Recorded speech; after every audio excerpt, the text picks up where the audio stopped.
So ట్రావెల్కి సంబంధించిన issue లేదు, స్టూడెంట్కి సంబంధించి అక్కడ ఉంటే మాత్రమే మీకు $1,00,000 వర్తించదు. ఎక్స్టెన్షన్ కావాలంటే కూడా మీరు అమెరికాలోనే ఉండాలి. అమెరికా నుంచి బయటకు వచ్చిన తర్వాత H1B మీకు ఇక్కడ కనుక కంప్లీట్ అయిందంటే మళ్ళీ మీరు కొత్తగా అప్లై చేయాలంటే $1,00,000 పే చేయాల్సిందే. సో కంపెనీ టు కంపెనీ అక్కడుండి ట్రాన్స్ఫర్ అవుతే మాత్రం $1,00,000 ఉండదు తప్ప మళ్ళీ బయటకు వచ్చి కంపెనీ టు కంపెనీ అక్కడే ఉంటే $1,00,000 వర్తించదు. ఇక్కడికి వచ్చిన తర్వాత మళ్ళీ ఇంకో కంపెనీ మళ్ళీ అక్కడికి వెళ్తా అంటే మాత్రం వర్తిస్తుంది. అతను ఉట్టిగా ఇప్పుడు H1B అప్రూవ్ అయి ఉన్నది. ఇప్పుడు కంపెనీ ఏ నుంచి కంపెనీ మూవ్ అయింది. మూవ్ అయిన తర్వాత అక్కడనే అప్రూవల్ అయిపోయింది.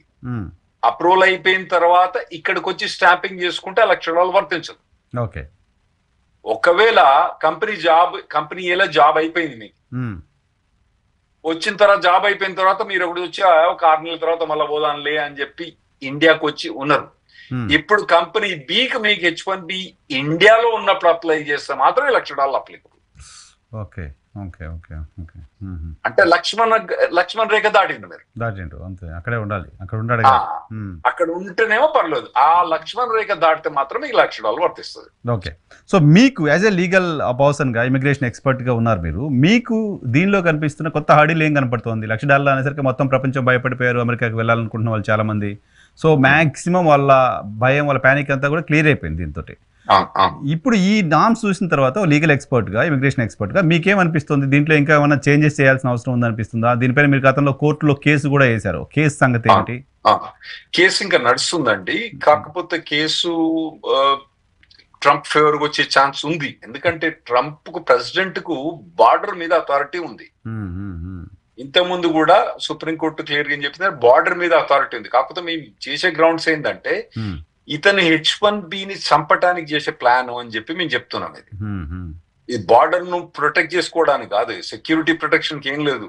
సెక్యూరిటీ ప్రొటెక్షన్ కావాలంటే వాళ్ళు $1,00,000 ఇచ్చి వచ్చానే దొంగ పని చేసి వాడు టెర్రరిజం పని చేసిపోవచ్చు. ఇది ప్రొటెక్షన్ కోసం కాదు, ఇది H1B చంపడానికి అని చెప్పి మేము ట్రై చేస్తున్నాం. కాకపోతే అతనికి బార్డర్ మీద రైట్ ఎక్కువ ఉంటది. సుప్రీంకోర్టు ప్రకారం ఆ బార్డర్ అన్నది అతనిది, లక్ష్మణ్ రేఖ అని చెప్పిన కదా మనం, బార్డర్ ని అక్కడ రైట్ ఎక్కువ ఉంటది. కాబట్టి ట్రంప్ గెలిచే ఛాన్స్ ఉన్నది ఇందులో. అయితే ఇప్పుడు ఇది మాత్రం ఇప్పుడు ఏడాది మట్టుకే ఈ ఎగ్జిక్యూటివ్ ఆర్డర్ మరి, కానీ ప్రతిసారి ఎక్స్టెండ్ చేసే ఛాన్స్ ఉంటది. ఈ H1B అన్నది ప్రతిసారి ఎక్స్టెండ్ చేసే ఛాన్స్ ఉంటది.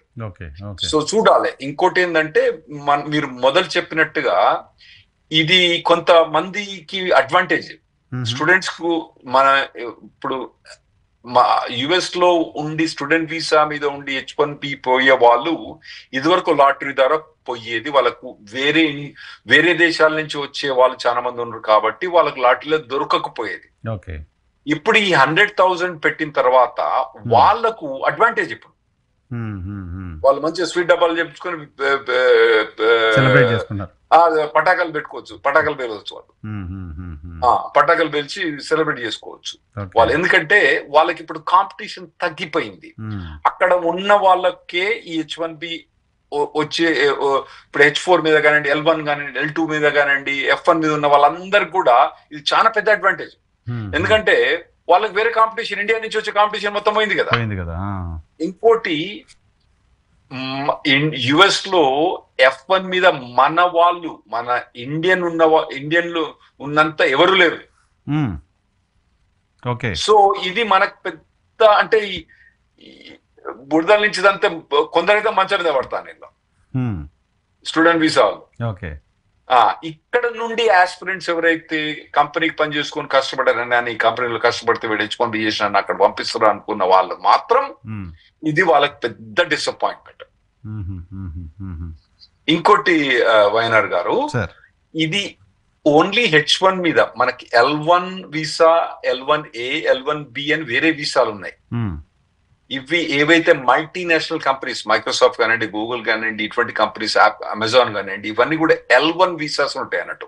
వాటికి కొంత క్వాలిఫికేషన్ కష్టం కంపేర్ టు H1B కన్నా L1 కొద్ది కష్టం. వాళ్ళకి ఇది వర్తించదు, ఈ $1,00,000 వర్తించదు, ఓన్లీ H1Bకే వర్తిస్తుంది అన్నట్టు. ఓకే ఓకే, వేరే వీసాల పైన US ట్రావెల్ చేయాలనుకున్న వాళ్ళకి గొడవ లేదు. అవును, ఓన్లీ H1 నే. ఇవన్నీ మన తెలుగు ఛానల్ కాబట్టి ట్రంప్ కి వినబడదని అనుకుంటున్నా.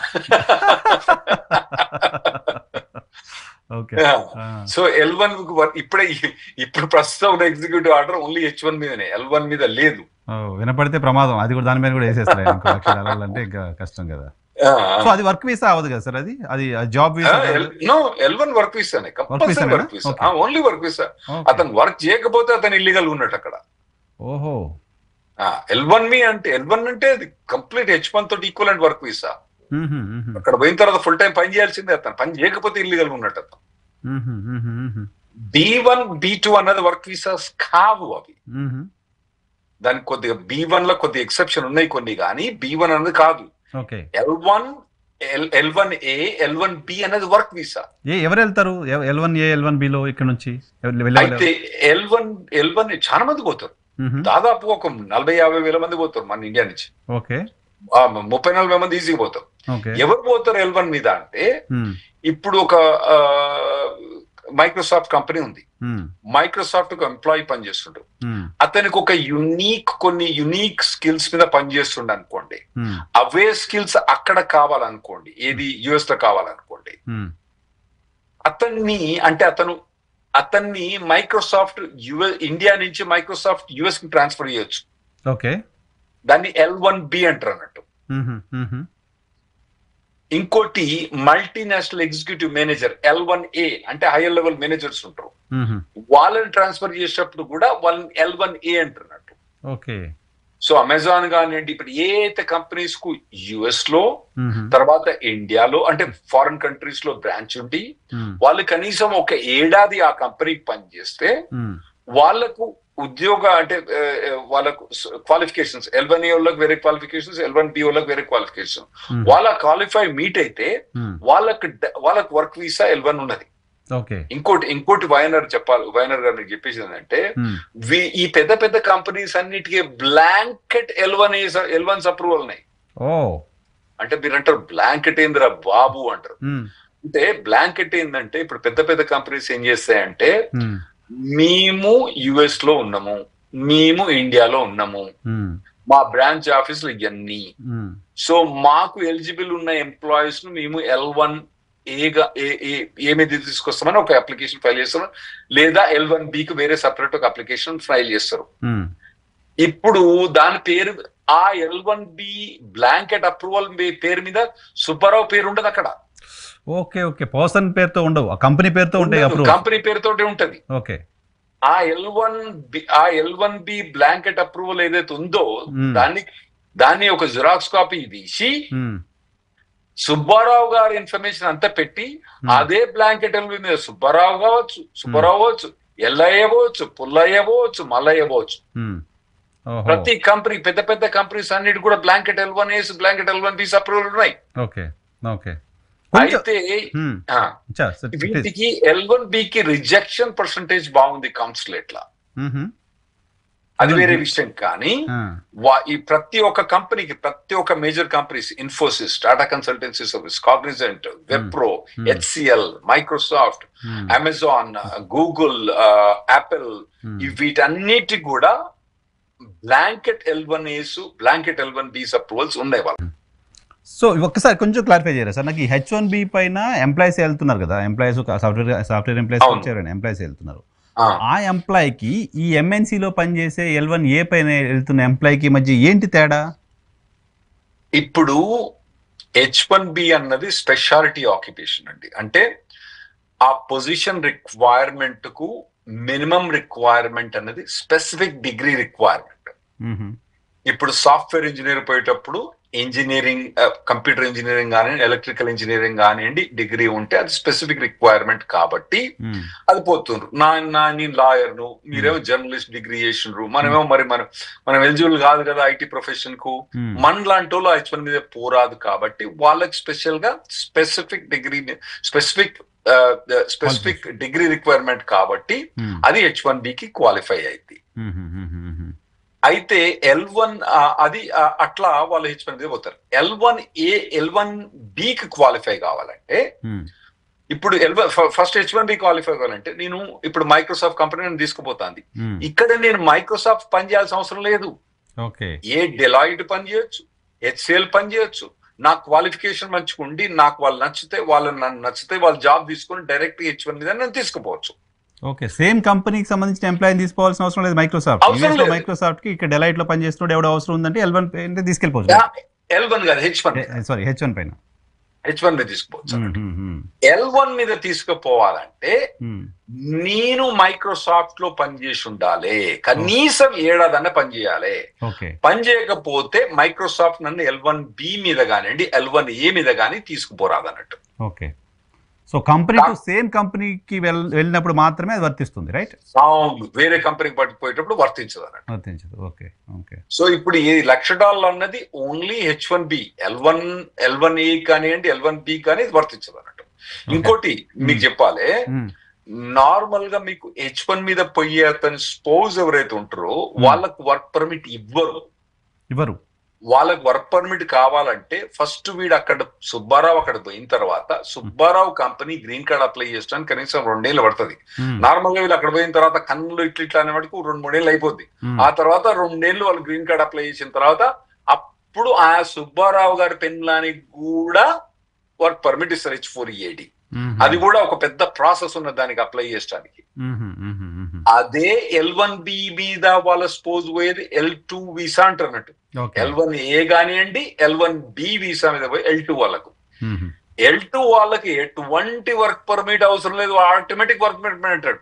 ఆ డిపెండెంట్ వర్డ్ అంటే మైక్రోసాఫ్ట్ కంపెనీ మీద 1 ఇయర్ పనిచేసిన తర్వాత వాళ్ళు అక్కడ షిఫ్ట్ చేస్తే వాళ్ళు L2 మీద పోతే ఆ L2 వాళ్ళకి డైరెక్ట్ వర్క్ పర్మిట్, వాళ్ళకి ఏం చూడనక్కర్లేదు అన్నట్టు, డైరెక్ట్ ఇచ్చేస్తారు వర్క్ పర్మిట్. సో అట్లా కూడా L1 కి చాలా అడ్వాంటేజ్ ఉంది. సో సిగ్నిఫికెంట్ నెంబర్ ఉంటుందా L1 కూడా?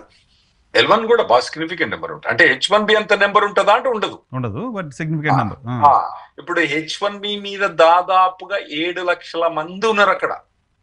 ఓకే. మళ్ళీ ఒక 4 లక్షల మంది మన H4EAD ఉన్నారు అక్కడ. L1 లో దాదాపుగా 1,50,000-2 లక్షల దాకా ఉండొచ్చు ఆడ. మంచి నెంబర్. మంచి నెంబర్ ఉంటుంది. సో అయితే డెఫినెట్ గా ట్రంప్ కు వినపడితే వాళ్ళపైన కూడా ఒక కన్నేస్తుంది. అన్నా కూడా మన ఇండియన్స్ ఎక్కువ, L1 లో కూడా మన ఇండియన్స్ ఎక్కువ. L1 కానీ L1A, L1B వాళ్ళలో కూడా మన ఇండియన్స్ ఎక్కువ. Okay. Okay. Okay. Okay. Right sir. అయితే మొత్తం అయితే మాక్సిమం క్లారిటీ వచ్చేసినట్టే. ఇంకా మరి కొత్తగా ఇప్పుడు ఈ పర్టికులర్ ఇష్యూలో డిస్కస్ చేయాల్సిన పాయింట్స్ ఇంకేమైనా మీకు కనపడుతున్నాయా? మీకు క్వైరీ చేస్తున్న వాళ్ళు, మీతో మాట్లాడుతున్న వాళ్ళు? లేదండి, ఇప్పుడు ఎటువంటి క్వరీస్ కూడా మీకు క్లియర్ గా ఆన్సర్ చెప్పగలుగుతాం. ఇది మీకు అప్లికబుల్, ఇది మీకు అప్లికబుల్ అని క్లియర్ గా చెప్పగలుగుతాం.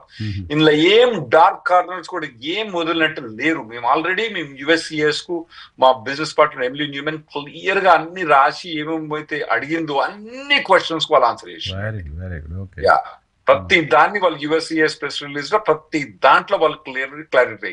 ఎన్లా కూడా డౌట్ ఉన్నా కూడా కొన్ని ఉన్నాయండి. కాంకరెంట్ ఫైల్ H1 కూడా అందులో క్లియర్ గా వాళ్ళు మెన్షన్ చేయకపోయినా కానీ వాళ్ళు చెప్పిన స్టేట్మెంట్ ఏంటంటే US లో ఉండి నువ్వు ఏం చేసినా కూడా ఇది అప్లికబుల్ కాదు కాబట్టి దానికి మీకు కాదని మేము ఖచ్చితంగా మేము అనుకుంటున్నాం. కాబట్టి US లో ఉన్న బోత్ హౌసెస్ లో ఇది పాస్ అవ్వాల్సిన అవసరం ఉంది కదా, అవసరం లేదా? జస్ట్ ఇది రెసిడెన్షియల్ ఆర్డర్ పైన 1 ఇయర్ అయితే నడుస్తుందా? లైక్ మన దగ్గర ఆర్డినెన్స్ అంటాం మేము. ఎగ్జిక్యూటివ్ ఆర్డర్ మీద 1 ఇయర్ నడుస్తుంది కానీ ఈ ఎగ్జిక్యూటివ్ ఆర్డర్ మళ్ళీ ఎక్స్టెండ్ చేసుకుంటా పోవచ్చు. 1 ఇయర్ ఎక్స్టెండ్ చేసుకుంటా పోవచ్చు. Okay. No need to get approval from both houses. అంటే నా ఉద్దేశం ప్రకారం కావాలా, ఇది పార్లమెంట్ కావాలని నేను అనుకుంటున్నా. కానీ ప్రెసిడెంట్ వాళ్ళ టీం మాత్రం అవసరం లేదని వాళ్ళు అంటారు. Okay. Okay. Right sir. Coming H1B మాత్రం $1,00,000 ఇంప్లిమెంట్ కాబోతోంది. ఎవరికి ఉంటుంది, ఎవరికి ఉండదు అనే దానిపైన ఈ క్షణానికి ఇంకెటువంటి డౌట్ ఎవరికి ఉండాల్సిన అవసరం లేదు. క్లారిటీ వచ్చేసినట్టే. గవర్నమెంట్ నుంచి మొత్తం క్లారిటీ వచ్చేసి కొత్త ఏమి ఇంపోజ్ చేస్తారా లేదని